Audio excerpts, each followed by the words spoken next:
Hello children, welcome to असाई education. आज हम करेंगे सीबीएसई की छठे क्लास की साइंस की बुक का 5वां चैप्टर पदार्थों का पृथक्करण। इसके हम करेंगे प्रश्न उत्तर। आइए देखते हैं कि आपका पहला प्रश्न क्या है। पहला प्रश्न है, हमें किसी मिश्रण के विभिन्न अवयवों को पृथक करने की आवश्यकता क्यों होती है? 2 उदाहरण लिखिए। तो कोई भी हम इस चीज़ इस्तेमाल करते हैं तो उसमें से जो हानिकारक पदार्थ होते हैं उनको हम अलग क्यों करते हैं, उसकी आवश्यकता क्यों होती है। तो हमें किसी मिश्रण के जो विभिन्न अवयव हैं उनको अलग करने की आवश्यकता क्यों होती है। तो आपको एग्जाम्पल देने हैं 2। तो आंसर होगा, किसी पदार्थ का उपयोग करने से पहले हमें उसमें से हानिकारक या गैर उपयोगी पदार्थों को अलग करना होता है जो इसके साथ मिश्रित हो सकते हैं। तो कोई भी पदार्थ हम जब यूज़ करते हैं, इस्तेमाल करते हैं, तो उसमें कुछ हानिकारक या ऐसे पदार्थ मिले होते हैं जो हमारे उपयोग के नहीं होते। तो इसको हम क्या करते हैं, अलग करते हैं। तो शुद्ध रूप में प्राप्त अवयव सुविधापूर्ण तरीके से प्रयोग किया जा सकता है। जब हम अलग करते हैं तो जो चीज़ है वो शुद्ध हो जाती है और हम इसका इस्तेमाल कर सकते हैं। जैसे हम हस्तचयन विधि के द्वारा गेहूँ, चावल या दाल से गंदगी है, पत्थर है या भूसी के टुकड़े हैं, उनको हम अलग कर सकते हैं। जो बड़ी अशुद्धियाँ होती हैं उनको हम हाथ से अलग कर सकते हैं। और चावल या दाल को पकाने से पहले हम क्या करते हैं, उनको धो लेते हैं, जिससे क्या होता है, उसमें से धूल और मिट्टी के जो कण होते हैं, इस तरह की जो अशुद्धियाँ होती हैं वो अलग हो जाती हैं। तो हमें किसी मिश्रण के विभिन्न अवयवों को पृथक करने की आवश्यकता इसलिए होती है ताकि वो शुद्ध हो सके, हमारे प्रयोग में आ सके, हम उसको काम में ला सकें। अगला प्रश्न है कि निष्पावन से क्या अभिप्राय है, यह कहाँ उपयोग किया जाता है? तो आंसर होगा, किसी मिश्रण के भारी और हल्के अवयवों को वायु के झोंकों द्वारा पृथक करने की विधि को निष्पावन कहते हैं। साधारणतः किसान इस विधि का उपयोग हल्के भूसे को भारी अन्न कणों से पृथक करने के लिए करते हैं। तो निष्पावन की जो विधि है वो किसानों के द्वारा अपनाई जाती है। हल्के भूसे को, जो भारी अन्न कण होते हैं, उनको पृथक करने के लिए जो विधि अपनाई जाती है उसको निष्पावन कहते हैं। तो आप यहाँ याद करने के लिए पावन जो शब्द है उसका मतलब समझ सकते हैं। पवन होता है हवा, तो वायु के झोंकों द्वारा इसको अलग किया जाता है। तो आपने देखा होगा, जो किसान होते हैं एक सूप लेते हैं और ऊपर से जो अन्न होता है उसको गिराते हैं, तो जो भूसा होता है वो अलग हो जाता है और जो भारी अन्न कण होते हैं वो अलग गिर के नीचे जो वो भारी अन्न कण होते हैं वो नीचे गिर जाते हैं। तो इस तरह से जो किसान होते हैं वो इस विधि को अपनाकर हल्के भूसे को भारी अन्न कणों से पृथक कर देते हैं, अलग कर देते हैं। आपका अगला प्रश्न है कि पकाने से पहले दालों के किसी नमूने से आप भूसे एवं धूल के कण कैसे पृथक करेंगे? तो पकाने से पहले दालों के किसी नमूने से हम भूसे या धूल के कणों को हस्तचयन की विधि के द्वारा पृथक कर सकते हैं। हाथ के द्वारा हम क्या कर सकते हैं, जो दाल होती है उसको पानी से धो सकते हैं। इससे जो भूसा होता है और धूल के कण होते हैं वो अलग हो जाते हैं। फिर आपका अगला प्रश्न है, चालन से क्या अभिप्राय है, यह कहाँ उपयोग होता है? तो चालन क्या होता है? तो अलग अलग आकारों के मिश्रण के घटकों को छानने की प्रक्रिया को चालन कहते हैं, मतलब छानना कहते हैं। तो छलनी समान आकारों वाले अवयवों को छेद से होकर गुजरने देती है। तो जो छलनी होती है उसमें क्या होता है, छेद होते हैं। तो जो सामान्य आकार के अवयव होते हैं वो छेद से निकल जाते हैं बाहर को, और जो बड़ी अशुद्धियाँ होती हैं वो छलनी में रह जाती हैं। तो आटा मिलों में आटे से अनाज के टूटे कणों को अलग करने के लिए इस विधि का प्रयोग किया जाता है। तो इसका उपयोग निर्माण स्थलों पर, जैसे कि रेत और सीमेंट के मिश्रण से जो छोटी छोटी गांठें होती हैं उनको अलग करने में भी किया जाता है। तो अलग अलग आकार के जो घटक होते हैं उनको छलनी से छानकर हम अलग करते हैं, तो इसको हम कहते हैं चालन। फिर आपका अगला प्रश्न है कि रेत और जल के मिश्रण से आप रेत तथा जल को कैसे पृथक करेंगे?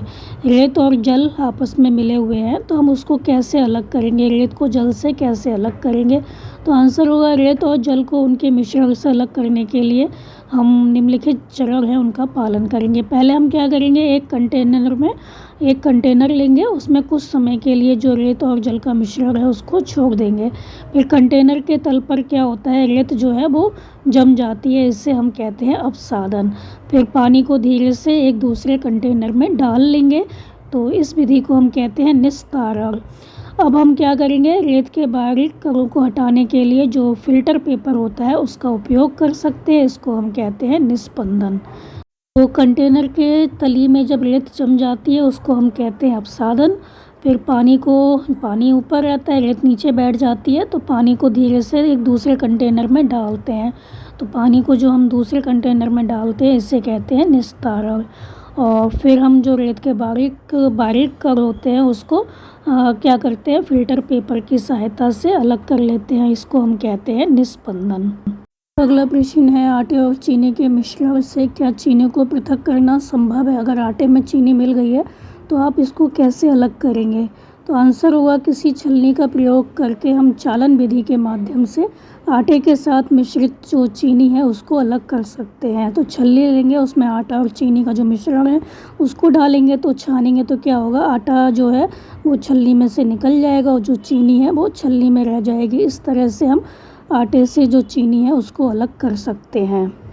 आपका अगला प्रश्न है कि पंकिल जल के किसी नमूने से आप स्वच्छ जल कैसे प्राप्त करेंगे? अगर स्वच्छ जल प्राप्त करना है, आपको गंदा पानी है उसमें से स्वच्छ जल प्राप्त करना है, साफ पानी प्राप्त करना है, तो वो कैसे आप प्राप्त करेंगे? तो आंसर होगा, पंकिल जल से साफ पानी प्राप्त करने के लिए निम्नलिखित चरणों की आवश्यकता होती है। हमें ये सारे काम करने होंगे।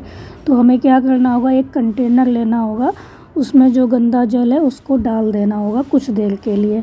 फिर हम देखेंगे कुछ समय बाद कंटेनर के नीचे जो अशुद्धियाँ होती हैं वो जमा हो जाती हैं। तो जो अशुद्धियाँ जमा हो जाती हैं इस प्रक्रिया को हम कहते हैं अपसादन। और ऊपर क्या होता है, जो साफ़ पानी है वो आ जाता है। फिर जो साफ़ पानी होता है इसे हम दूसरे कंटेनर में डाल लेते हैं, तो इस प्रक्रिया को हम कहते हैं निस्तारण।